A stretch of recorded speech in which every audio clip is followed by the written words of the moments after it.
Umaga po sa ating lahat. Amen! Amen. Good morning. Are we afraid of the rumors of wars? No! No. As a Christian, binigyan tayo ng espiritu ng katapangan, ng katatagan. Kaya in any difficulties of our life, just praise the Lord. Amen! Nagpapaalis lang po ng kaba. Totoo naman. Lagi na lang kinakabahan. Ano po?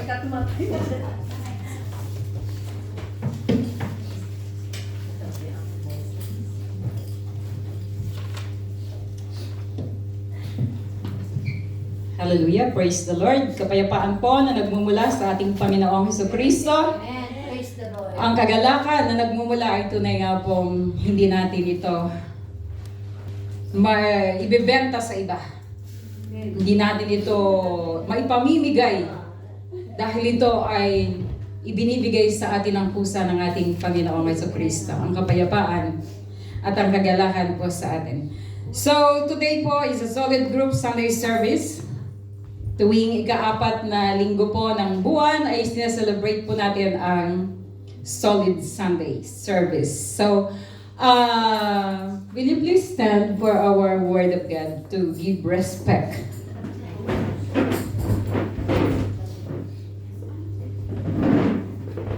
Yung may mga Biblia pong hawak, makipag-open po tayo. Yung wala naman po ay nandito lang po sa screen. Sabay-sabay po nating bigkasin ang gospel na nagmumula sa Mateo 7:7. Humingi kayo at kayo'y bibigyan. Humanap kayo at kayo'y makakatagpo. Kumatok kayo at kayo'y pagbubuksan. Amen. Purihin po ang salita ng ating Panginoon. Dahil siya po ang nagbigay nito sa atin, kaya po ito ay tutugunan po natin ng merong kagalakan, kapayapaan na nagmumula rin sa Kanya. Purihin po ang Diyos. So, samahan niyo po ako sa pananalangin bago po ako magpasimula. Oh yes, Father God, tunay nga pong napakabuti mo. Tunay nga po na Ikaw ang Diyos na makapangyarihan sa lahat na gumawa ng langit at lupa. Ikaw rin ang nagsalita ng mga pahayag na ito at ito po ay nagmula sa iyo. Kaya po, O Diyos naming Ama, sa umaga pong ito, tulungan mo po ako. Tulungan mo po kami na may open po namin ang aming spiritual ears and our eyes. At samahan po kami ng Santong Espiritu na kami po ay makaunawa at magkaroon po ng kaalaman tungkol sa iyong salita na matatagpuan po sa Mateo 7:7. And nagpapasalamat po ako sa iyo, Lord, dahil po binigyan mo na naman po ako ng it's a great privilege na makatayo pong muli sa unahan upang makapagpahayag ng iyong salita. Kaya po, Lord, more of you Amen. and less of me and less of us. Ikaw po ang maitaas sa umagang ito sa iyong salita. Amen and amen. Amen. Maupo na po ang lahat. Pwede na pong maupo. At maiksi lang po ito. Today, ngayon po ay 11:40 sa mga 11:30. Tapos na po tayo. Talaga may oras na. Okay. So, let me start this exhortation by asking of everybody, to all of us, how do I stand firm in Jesus during difficult times?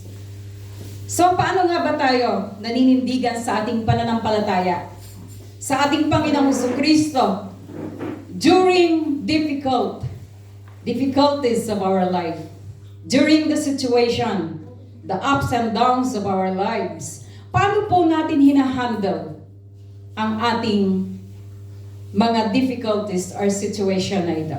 So that's why Mateo 7:7 ay tinuturo po sa atin ito ng Panginoong Jesucristo. Nasabi nga dito, ask and it will be given. Seek and you will find. Knock and will be open to you. So napakalinaw, ano po? Napakalinaw ng salita ng Diyos. Lalo na kapag ito ay talagang ibinigay sa atin ng Holy Spirit yung kaunawaan. Kahit hindi natin i-explain, kahit dito pa lamang sa salita na makikita natin, we know that Jesus Christ told this Matthew 7:7. Kaya po napakabuti ng ating Panginoon dahil in every difficulties of our lives, meron siyang salita na ibinibigay sa atin to live up. Tayo po ay kanyang itataas sa pamamagitan ng kanyang salita. Tayo po ay kanyang tutulungan. Tayo po ay kanyang pagagalingin. Hindi lamang ng kasakitan, kundi yung whole nating pagkatao. Amen? Kaya po ay talagang, it's so amazing, the Word of God. Lalo na kung nagbababad tayo, kung iniisa-isa natin ang bawat words ng salita ng Panginoon. Mararamdaman natin. At yan yung tinatawag na presensya ng Panginoon kapag nandoon na tayo sa rurok ng pag-aaral natin na, wow, it's amazing God. Na nagsasalita ang Panginoon sa atin sa pamamagitan ng Scripture. Na nagsasalita ang Panginoon natin sa pamamagitan ng kanyang mismong salita na ibinibigay po sa bawat isa na nagiging babad sa kanyang mga salita. So, purihin po natin ang Panginoon. So, steady prayer is a strong weapon against the enemy. Makikita po natin yung sagot natin mamaya dito, kung paano daw po ba tayo natin tatayuan yung ating pananampalataya during our difficulties. It helps us refocus on God instead of our problems. Right? Amen? Problemado ka. Kumunot na yung noo mo. Maghapon ka na nakababad sa problema mo. Tumawag ka ba sa Panginoon? Tinawag mo ba ang pangalan ng Panginoon? Isinigaw mo ba, Jesus!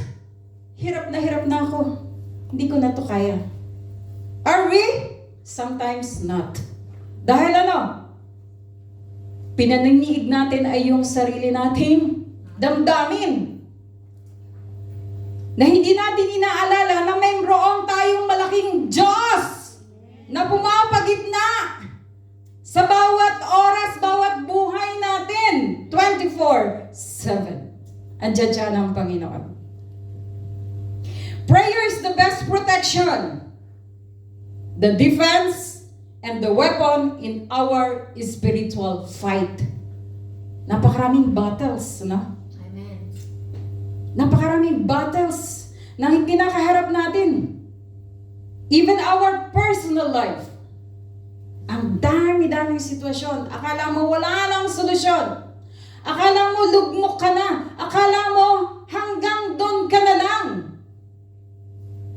But the Word of God tells us, magbasa ka anak. Halika. Tunghayan mo ang aking salita. At there is a solution mismong sa salita ng ating Panginoon. Akala natin wala na solusyon Pero kapag tayo ay na-ignite sa salita ng Diyos, nandun pala mismo sa salita din niya ang solusyon ng ating mga difficulties or problems. There are 3 folds of description. Meron po ako ditong ginawang ayan po, sana po makita nyo kahit maliit lang. Kung may slides lang sana tayo, Kaya ito na po muna ang improvised na slide na ginawa natin. So, this is Matthew 7:7. At kinapapalooban nga po nito. Humingi kayo at bibigyan kayo. Humanap kayo at makakatagpo kayo. Kumatok kayo at pagbibigyan. So, how to stand firm in Jesus during our difficulties? Paano natin matatayuan yung faith natin kapag tayo ay nasa problema na, nasa mga difficult times na? So, there are 3 folds. Description of Matthew 7:7. Asked. Number 2, seek. And number 3, knock. 3 in 1. Coffee. 3-in-1, parang kape lang, di ba? Ang sarap kaya ng kape na 3-in-1. Kapag tinimpla mo na, talagang, wow! Sasabihin mo, sana all, unli. Di ba? Sa salita ng Diyos ay binigay sa atin, may 3 description. May 3 blessing na makakamit tayo sa araw na ito. Amen? Amen. So, when you ask, so sinasabi po dito, pero babasahin ko na po dito. Mamaya po, pwede nyo namang tingnan. So, when you ask, with sincerity, humility, gratitude with adoration, rather than just a request. Request tayo na request. Lord, hindi po bagang bigyan mo ako ng Rolex ngayong araw na ito? Ha? Pwede po ba, Lord, na ako'y pagkalooban mo ng aking bahay ngayon din? Ay para naman nating inutusan ng ang ating Panginoon. Dapat daw yan, kapag tayo ay nag-a-ask with sincerity. Ano ba yung sincerity sa Tagalog? Sinceridad. Another term. Another term. Seryoso. We have a serious heart. Asking. With humility. Kababaan. Kababaan ng loob. And with gratitude. Magkaroon tayo ng pasasalamat. Di ba sabi nga, tayo ay manalangin ng may pasasalamat? Amen. Philippians 4:6, 4:4, I think. And with the correct, but He isn't look for the right words and correct attitudes. Our Lord doesn't look do sa mga right words na binibigkas natin, no? Hindi rin sa correct attitude, kundi ang tinitingnan po ng ating Panginoon. Ating puso. God wants to hear our needs and our Heart. hearts. Na matatagpuan po natin sa Salmo 62 verse 8 na sinasabi nga po, sa lahat ng oras magtiwala sa Diyos, sa Kanya ilagak ang inyong pasanin. Ngayong dinaranas, siya ang kublihang may dulot na lunas. Amen? Amen. Kublihan, pero may lunas. Kung tayo po ay magtitiwala sa ating Panginoon. Pero kung hindi tayo maniniwala, hindi tayo magtitiwala, walang lunas. Naniniwala kayo doon? Amen. Dasal tayo ng dasal, ask tayo ng ask. Lord, heal me. Walang faith. Pero wala ka. Wala. Bakit hindi naman ako gumaling? Diba? Nasa sinseridad ng ating puso, nasa gratitude, at nasa pagiging humility or pagkababaang loob natin while we ask the Lord. Or yung ating hinihiling or gusto nating makamta natin through prayer. In Mark 11:24, therefore I tell you, whether or whatever you ask for in prayer, believe that you have received it. Amen. Yes. Sino dito ang ganyan? Sino? Taas ang kamay, mga kapatid! Amen! Hallelujah! Na hindi pa natin nauusal ng ating bibig, ng ating dila, yung pinagpipray na sa isip pa lang natin. Alam na ni Lord. Amen. May sagot ka na, anak. Amen. Kaso nga lang, medyo no, medyo yes, at medyo wait. Ibig sabihin, tinuturuan tayo na maging Intay. o yan, mapagintay, patience. Kapag wala tayong patience nga, ano ka naman, Lord, ako, sabi mo sa salita mo, ayan o, kitang-kita ko, receive ko na, bakit wala pa? With patience. With patience.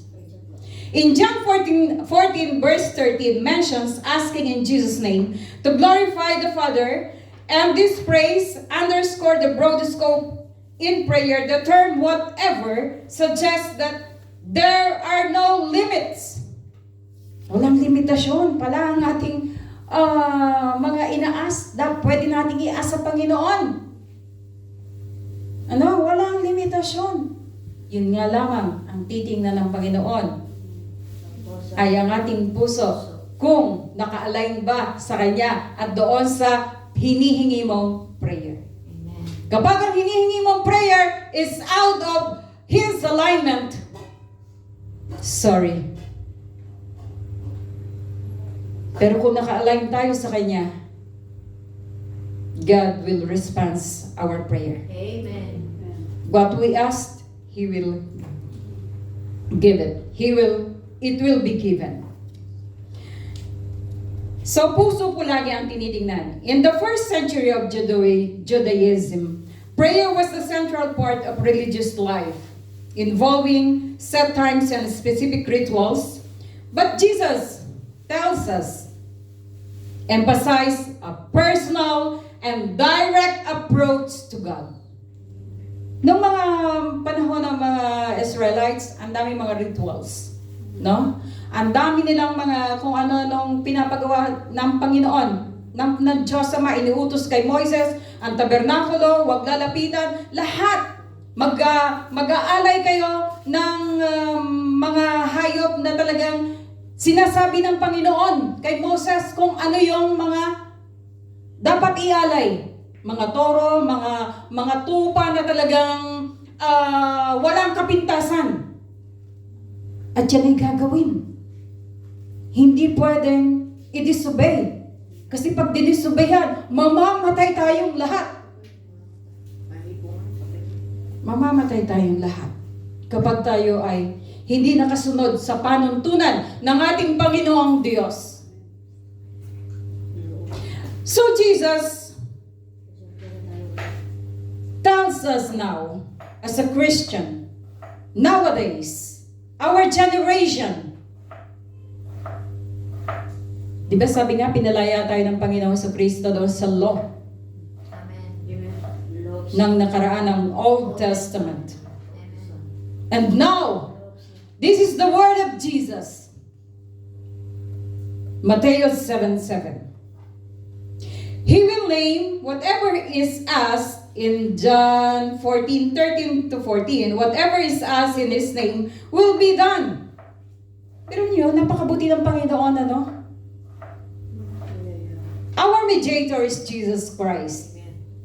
Our mediator na nag-connect muli sa ating Diyos Ama. Kaya yung iba sinasabi, bakit kailangan natin si Jesus na maging connection sa Panginoon? Pwede ba tayong mag-direct na lang sa Diyos Ama? But the Lord gave us na ang Panginoon Jesucristo ang magiging mediator natin papunta sa Diyos Ama. Amen? And then it is echoed in Hebrews 11:1. Hope and assurance, but about what we do not see. Noong una, nakakausap nila Moses ang Diyos Ama. Nakikipag-usap talaga. Talagang in the tabernacle na ginawa nila doon, bumababa ang Espiritu ng Panginoon at nakikipag-usap kay Moses. At doon, inilalatag ng Panginoon ang kanyang mga utos kay Moses. But nowadays, ang inilalatag po sa atin ay ang salita ng Diyos. The Word of the Lord. The Word of God. May nagko-question, paano mo nasasabing nakakausap mo ang Diyos sa panahong ito? Paano mo nasasabing naririnig mo ang tinig ng Panginoon? Yes, we as a Christian, we heard the voice of the Lord through His words. Amen? Kaya wag natin sasabihin na hindi natin naririnig, lalo na kung talagang babad tayo, na doon yung pagpapakumbaba, na doon yung gratefulness natin sa Panginoon, at tiyak na maririnig natin ang kanyang tinig. God's promise and His timing, that's the power of faith during our difficult times. As a Christian and followers of Christ, we knew that whatever we ask in prayer, to the Father by the name of Jesus, it is guaranteed that we always are claiming it, that our petition is already received or given because of our faith and stand firm in Jesus Christ. In Jesus' name. Kaya huwag natin kaliligtaan kapag tayo'y may petition or may plea or may hinihingi tayo sa Panginoon, sa Diyos Ama, we always say, in Jesus' name. At alam nating diringgin tayo ng Diyos Ama dahil nag-glorify ang pangalan niya as well as ang Panginoong Jesucristo ang naging tagapamagitan natin papunta sa Kanya, sa ating Diyos Ama. It is guaranteed that we are already claiming it, that our petition is already received and given because of our faith is stand firm in Jesus, and our Father in heaven will be glorified. Amen? Amen. Di ba ang ganda nung kanta kanina? More of you. Di ba? Ano ang pinaka-desired natin? More for Jesus. Yes. Ang maitaas natin ang pangalan ng Diyos sa ating buhay, sa bawat Amen. buhay, sa bawat araw na ating nilalakaran. Yes, Lord. Yes. Kahit yung may ginagawa tayo, naglalampaso tayo, nagwawalis tayo sa bahay ng ating mga amo, naguhugas. Lagi natin po ilagay sa puso, paupuin natin lagi ang Panginoon sa Kristo sa ating puso. Nang sa ganon, masabi ng ating bibig at ano ng utak natin na, yes Lord, praise the Lord. Amen. Thank you Lord. Thank you for this day Lord. Amen. And ask and you will receive. Our number 2 is seek. Ayan po. Seek. Ito po. Ayan. Hahanapin natin ang ating Panginoon. Hahanapin natin ang presensya ng ating Panginoon. Jesus is teaching on prayer, emphasizing that God is loving Father who desires to give good gifts to His children. The Greek verbs implying continuous action, keeping on seeking, and the Greek word of seeking is anazeto, suggesting active, persistent faith. Pag sinabi po natin persistent is what? Yung talagang continuous. Pray without ceasing. Sa natin matatagpuan, 1 Thessalonians 5. Amen. Hallelujah. 5:17. Kaya ay yung persistent nating pagpipray sa ating Panginoon, hindi po tayo lugi mga kapatid. Amen. Wala tayong kalugihan.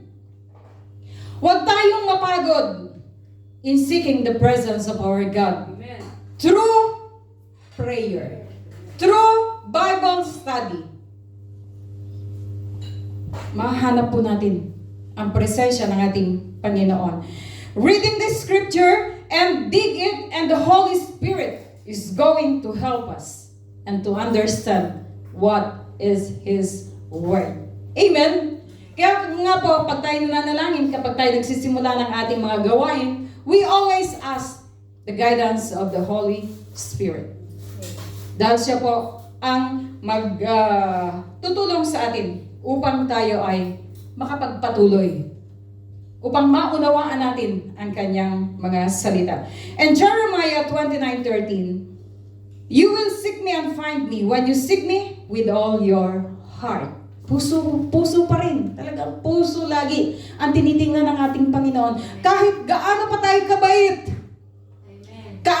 gaano pa tayo ka-charitable. Amen. Matalino. Yes, Always heart. laging puso Amen. ang tinitingnan ng Panginoon sa Yes, atin. Lord. It tells in Jeremiah that we will seek Him and find Him in our heart and will through searching the presence of God.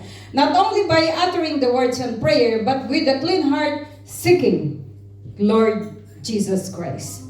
And how to seek kingdom? Make God the primary focus. Make Him number 1. Kaya makikita natin dito, focus. Focus on God and make Him number 1 in our life. ay gumising ka ng umaga. Hi, sweetheart. I love you. I love you very much. Uunahin po muna nating magpasalamat sa ating Diyos na lumikha dahil tayo ay binigyan niya ng panibagong pag-asa kay Kristo. Place God's kingdom and righteousness above personal worries such as financial security or daily need and trust that He will provide. He is our Jehovah Jireh. Amen? Ay yung walang-wala ka na nga tayo kanina, biglang may nag-abot na, oh, pangkain mo. Sasabihin ng amo mo, oh, itong allowance mo ngayong umaga. Ay, amen, praise the Lord. Talagang walang-wala na po, Lord. Kaya po, salamat, Lord. Number 2, daily devotion and prayer. Dedicate the first part of your day to God in prayer, worship, and Bible study. Minsan, kinatatamaran natin ito at talagang tamad tayo, aminin natin yon. Inuuna nating magdot-dot ay doon sa Facebook. At hinahanap natin yung crush natin doon. Hinahanap mo yung iyong favorite na artista doon at nagsasayaw ng TikTok. Nako. Kaya dito, sinasabi sa atin na magkaroon tayo ng daily devotion. Upang ang mailagay natin, ang maipakain natin sa ating puso, sa ating isip, sa ating espiritu ay ang salita ng Diyos at hindi ang kamunduhan. Amen. Amen? Because the Word of God will guide us in our daily lives. Yung tatahakin mong daan, ay, parang nabasa ko to. May nakita akong 20 euro. Siguro nahulog ito dun sa aking amo. Ay, itatago. Ay, hindi. Nabasa ko, bawal masama ang hindi, mag-umit ng hindi sa'yo. Kaya kung may Word of God ka, alam mo ang tama, you do it for the glory of the Lord. For the glory of God. Huwag mo nang i-umit kasi madami pang darating na 20. Madami pang darating na 20. Amen. Hallelujah. Number 3, repent and believe. Acknowledge that the kingdom is at hand. Nasa kamay ng Diyos. Kapag tayo nga, sabi nga natin, sabi ni Ate Jenna doon sa aming Bible study, kapag tayo ay nasa kamay na ng Diyos, huwag na tayo humulagpos pa. Kasi, His hand, nandoon na tayo sa Panginoon. Ay bakit tayo ay nagpapakahirap pang lalo pa nating pinahihirap yung mahirap ay samantalang kung tayo naka-align sa salita ng Diyos, gagaan po ang buhay natin. Amen. Amen. Hallelujah. Apply kingdom principles daily. Apply it in all the areas of our life. Our job, our home, and our relationship. Yung trabaho natin, dapat naka-align sa Panginoon lagi. Lord, thank you. Yung pagkain natin, Lord, thank you for this food. Bless this food, maging kalakasan ng aming katawan. Kaya nga, di ba, sabi yung iba, ikaw, araw-araw, ba't ka ganyan? Lagi ka na lang nagpupuri sa Panginoon. Of course! Dahil sa Kanya tayo, siyang nagbigay ng buhay sa atin at magsusulit tayo ng ating gagawin sa Kanya sa araw-araw ng buhay natin. Kapag hindi tayo nagsulit sa Kanya at hindi tayo naka-align sa Kanya, guguho ang buhay natin. Guguho ang buhay natin. Serve others. Display love or God's love. Cultivate a transformed heart. Ito po yung pinakamaganda, no? Kapag po tayo ay hinanap natin ang kaharian ng Diyos, Mateo 6:33. Nako-cultivate po dito at nata-transform ang ating puso. Amen? Amen. Yes, seek ye first the kingdom of God. Kaya ay mga kapatid, mag-focus tayo sa Panginoon. Make Him number one in our life. Amen. May pamilya tayo, yes, of course. May mga amo tayo, of course. May mga kaibigan. But, sabi nga, unahin natin, ang nahanapin natin ay ang ating Panginoon. Para po tayo ay magkaroon ng straight path or right direction sa ating buhay. Allowing our actions and character to align with Christ's righteousness. Amen po ba? Kapag tayo naka-align lagi sa salita ng Diyos, nakikita natin kung ano ang tunay na karakter ng ating Panginoon, ng Panginoong Jesucristo. At yun ang nakikita sa bawat Kristiyano na sumusunod sa salita ng ating Panginoon. Nag-appear. Amen po. Amen po. So mga kapatid, kung patuloy nating hahanapin ang presensya ng ating Panginoon through this, hindi po tayo lugi sa buhay. Walang entrance fee. Nagbayad ba tayo sa Panginoon? May sabi ba ni Lord, "Oy, magbayad ka, 20 euro. Makakarating ka sa kingdom of God." Hindi. This is free. Our salvation is free. Amen. Ang salita ng Diyos is free. Bakit kinakatamaran natin? Walang entrance fee. Entrance fee. Nung bang pinabasa ko kayo kanina, humingi ba ako ng entrance fee? Wala! May bayad, data. Kaya napakabuti ng Panginoon. No, napakabuti ng ating Panginoon. Amen. Hindi tayo lugi. Wala tayong babayaran. Ang tangi lamang nating pagtutunan. Focus on Him and make Him number one in our life. Walang mawawala sa ating pagpapagal. Instead, we apply this, the heaven will reward us. As well as, nagiging mabuti pa tayong mga Kristiyano because naka-align tayo sa salita ng Diyos at tagasunod ni Kristo at napapagaan natin ang ating buhay. Amen? Gumagaan talagang buhay natin. Totoo yan.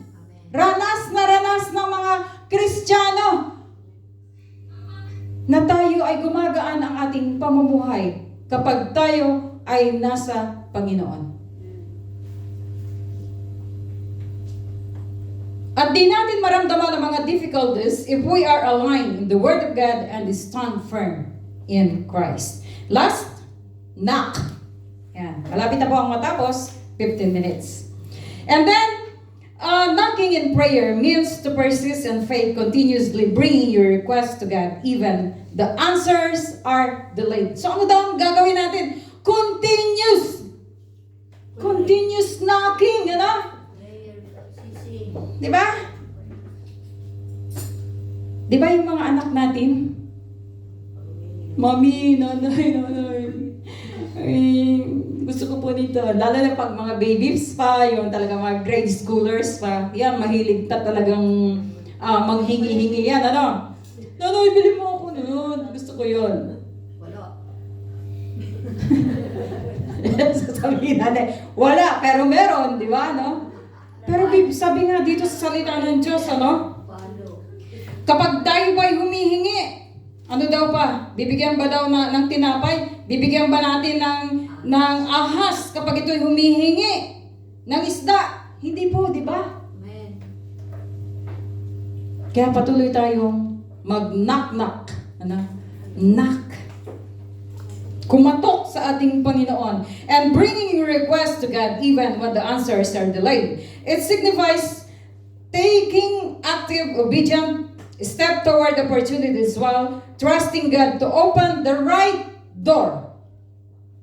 Kaya pag hindi pa ino-open ng Panginoon ang kanyang kalangitan para sa mga blessing na ito, maghintay ng biyaya, magtiis, at tayo ay makakamtan din natin kung ano yung ibibigay niya talaga na para sa atin with the right timing, the right direction. His time. No? In His time, yes, amen. Kaya huwag tayong mag-apura. Hindi po tayo anak ni apurado, ano?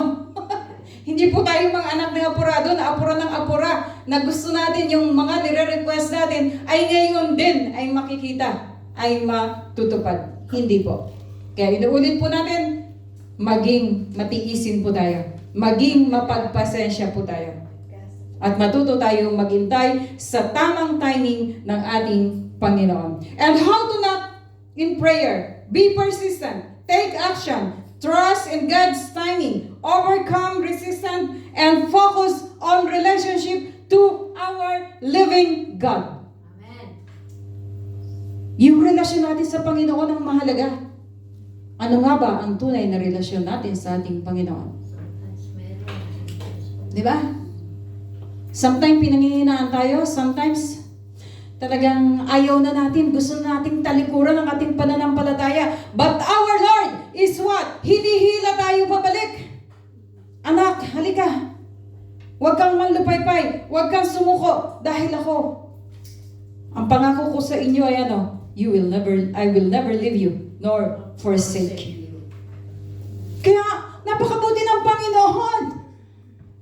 Kung tayo lang po talaga yung magbababad, kung tayo mag-aas, kung tayo magsisik, and magnanak, all will be given to us. Amen. Amen. Amen. Kaya mga kapatid, stand firm in our faith to Jesus. That's why He invited us to keep on asking, seeking, and knocking. And this threefold description we see different aspect as its rewards. Kaya kung makikita natin dito, you will ask and you will receive. No? You will seek and you will find. You knock and the door of heaven will be open to you, to us. Kung tayo ay matyaga, kung tayo ay talagang nagbababad, at talagang sabi nga lang, hindi ka lang basta magre-request sa isang beses. Itinuturo sa atin ang Panginoon Kristo. Sige lang anak. Dahil ang pinapakita po natin dito ay ang tunay nating paniniwala at pananampalataya na mayroong Diyos na magbibigay sa atin ng kasagutan sa bawat difficulties na ating kinaharap sa kasalukuyan.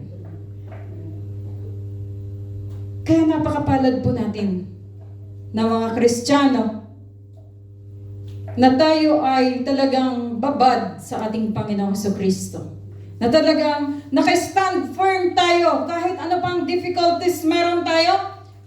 We heard the rumors of wars. Di ba? Alam natin yan. Yung iba nga, tuwan-tuwa po, palakpak pa. Yay!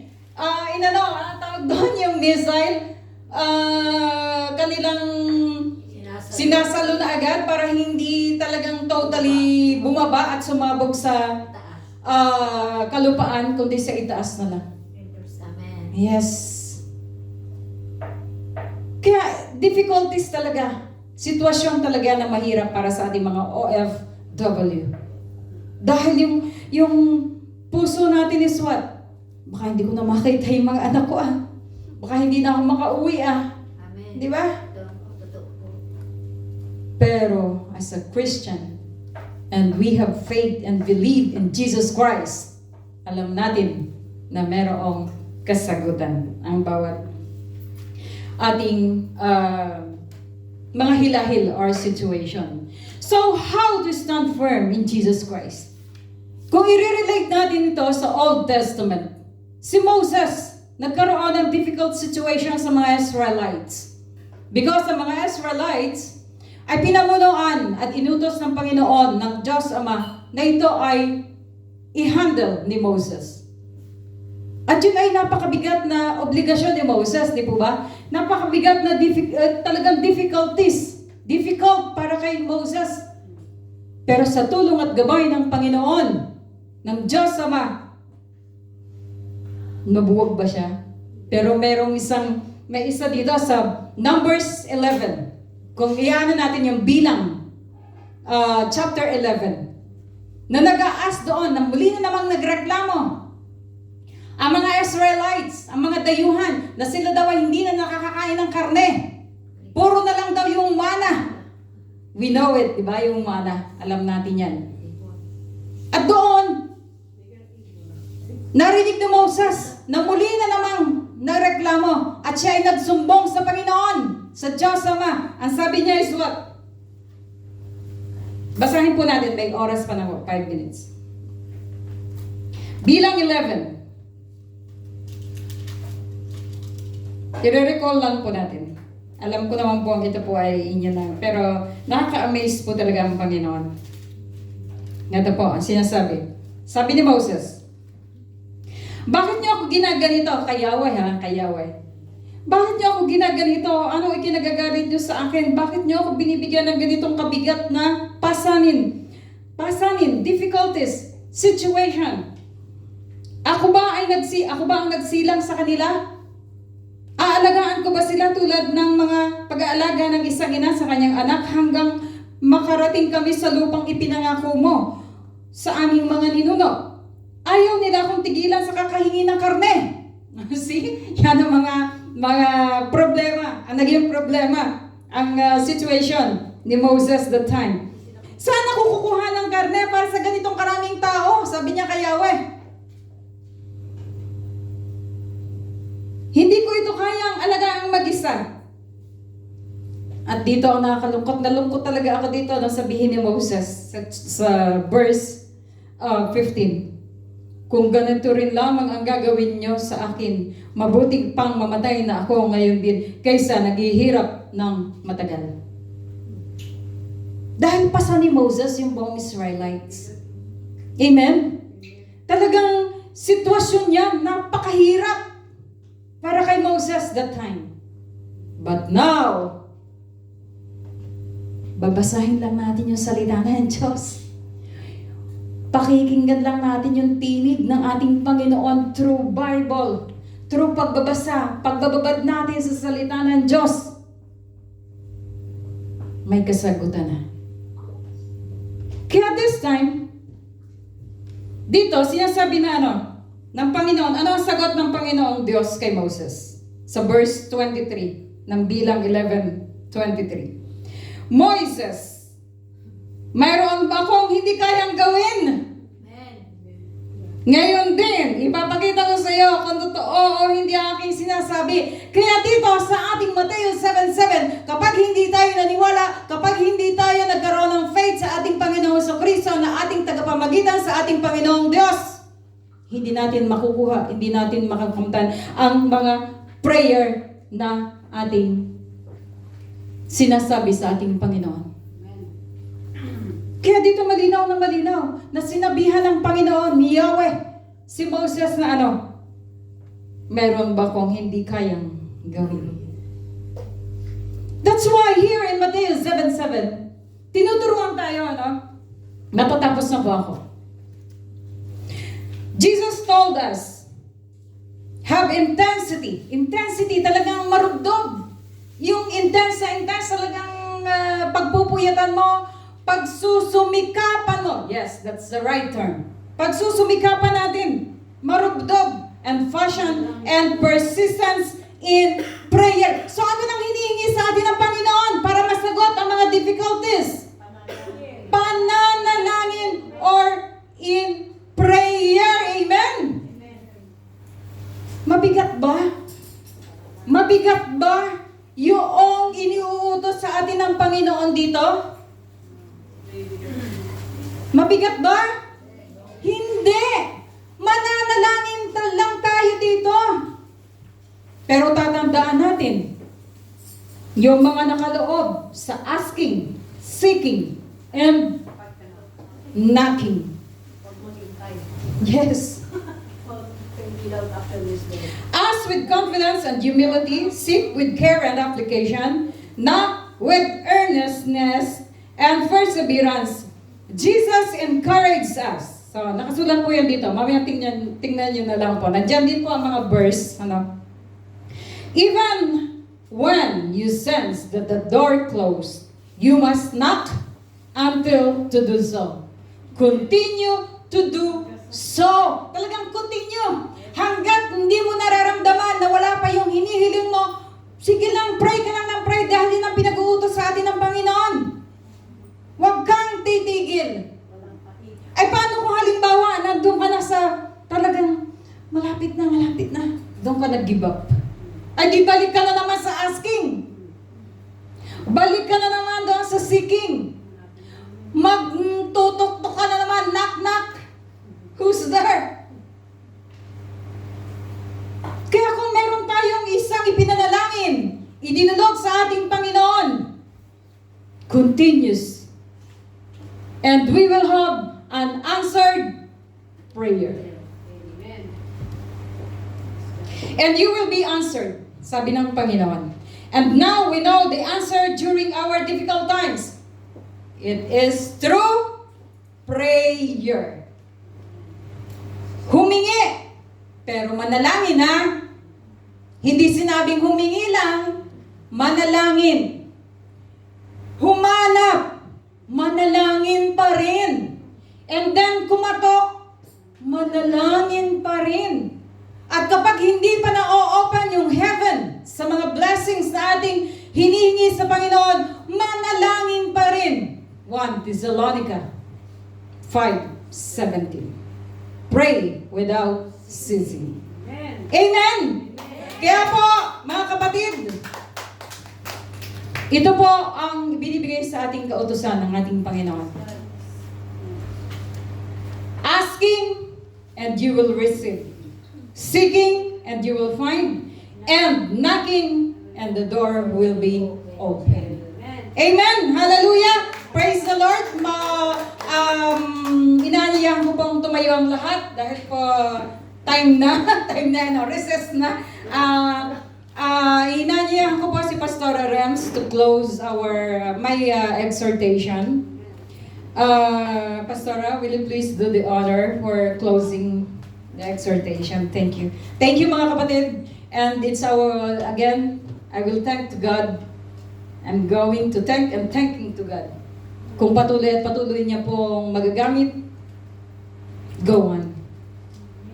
Hindi po tayo pababayaan ng Banal na Espiritu at ng Panginoong Jesucristo. Kung lagi po tayong naka-align sa Kanya. Amen po! Hallelujah. Pastor Rams? God bless you, Teacher Let. She is actually a teacher sa Pilipinas. Teacher talaga siya. Praise God. Amen. Before I will close, may dadagdag lang po ako mga kapatid. Lord to God sa buhay mo, Ate Let, for sharing the Word of God with boldness. Amen. Glory to God sa buhay mo, Ate. Sabi nga po I just want to conclude. I-close ko lang po ito.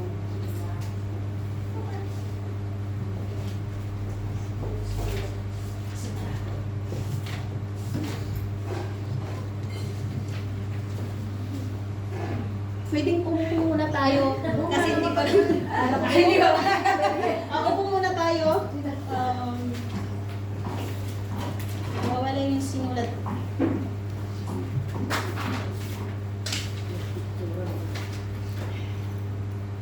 So sabi nga po sa ating text, humingi kayo at bibigyan kayo, humanap kayo at makakatagpo kayo, pumatok kayo at kayo'y magbubuksan.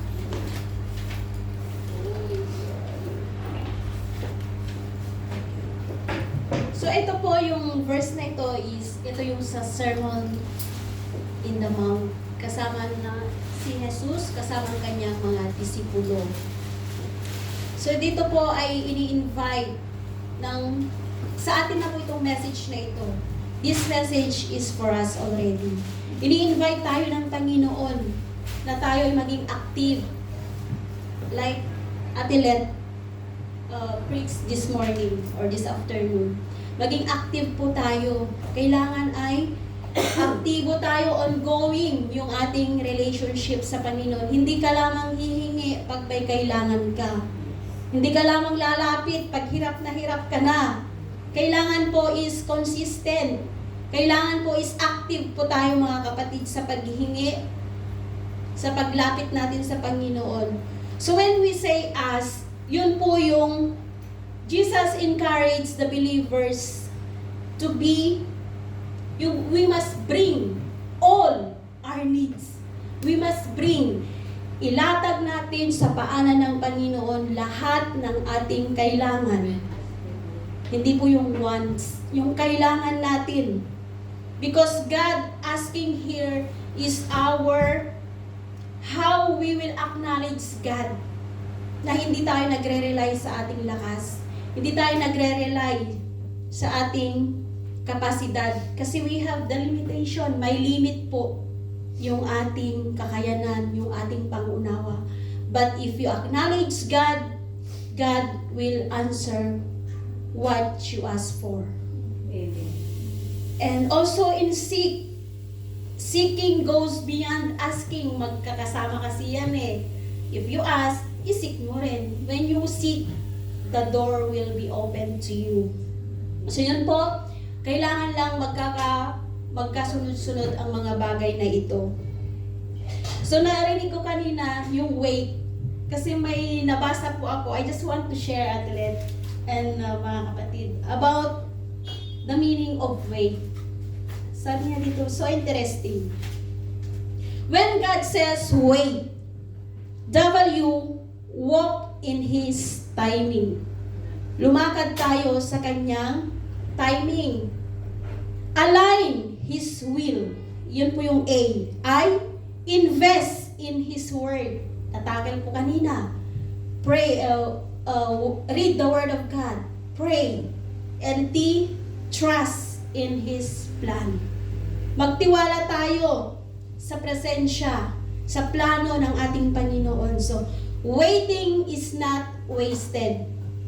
It's the season where God shape you. Habang iniintay po natin yung kasagutan ng panalangin natin, hinuhubog tayo ng Panginoon sa pag-aantay. Yun nga, yung persistent, maging consistent. Nandoon po yung patience while we are waiting the prayer that we are asking to God. So yun, align your path, guide your step with His word, secure His perfect plan in your life.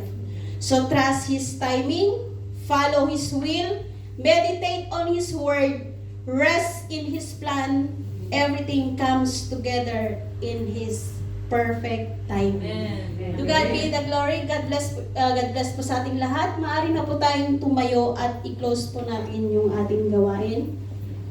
Hallelujah. Thank you, Father God. Thank you, Lord. Hallelujah.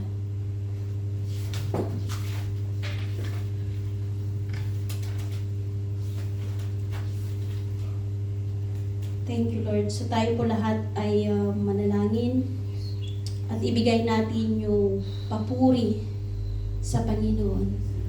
Thank you, Father God. We just want to thank you, Father.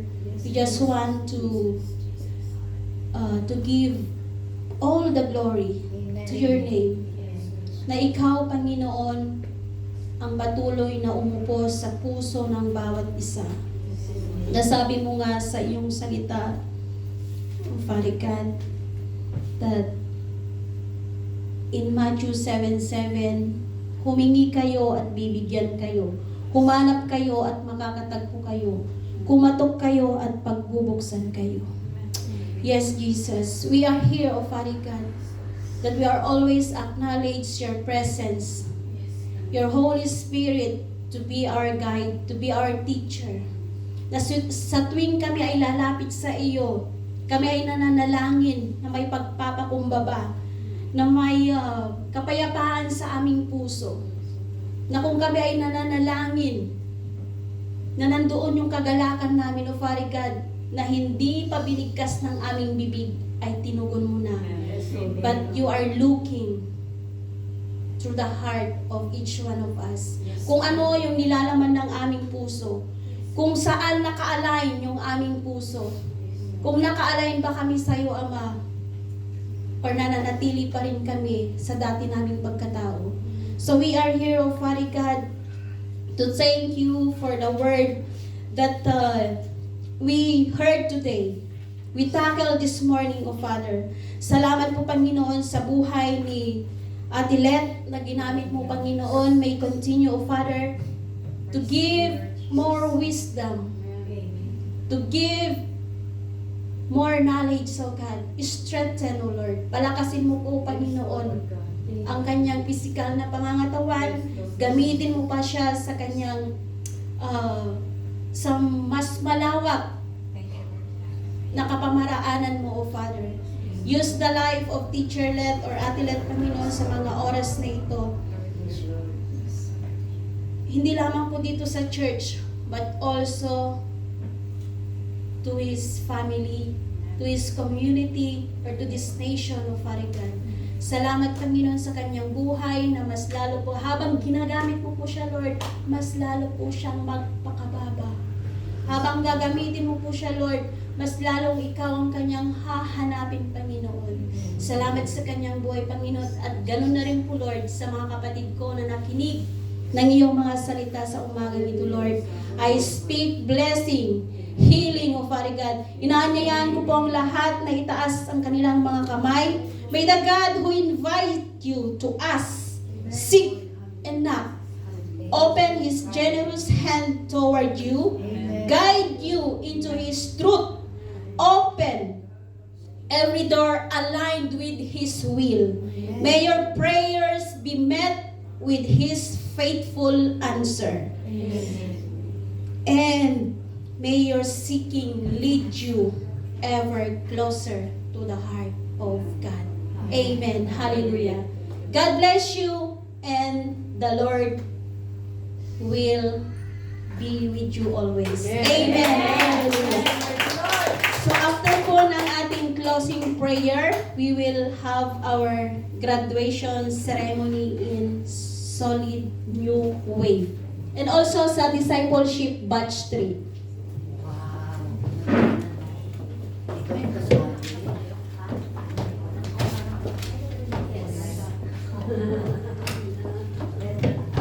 Thank you po muli, Teacher Let. Salamat po sa biyaya ng Diyos. Salamat po sa kanyang mga salita na nahayag muli. Ngayong umaga, salamat sa inyong buhay na ginamit ka ng Panginoon. At sa ating po mga naririto. Praise the Lord. Sige po, ay sunod po naman natin ay ang operatory with Leviticus again. Again and again. Ano pong gagawin?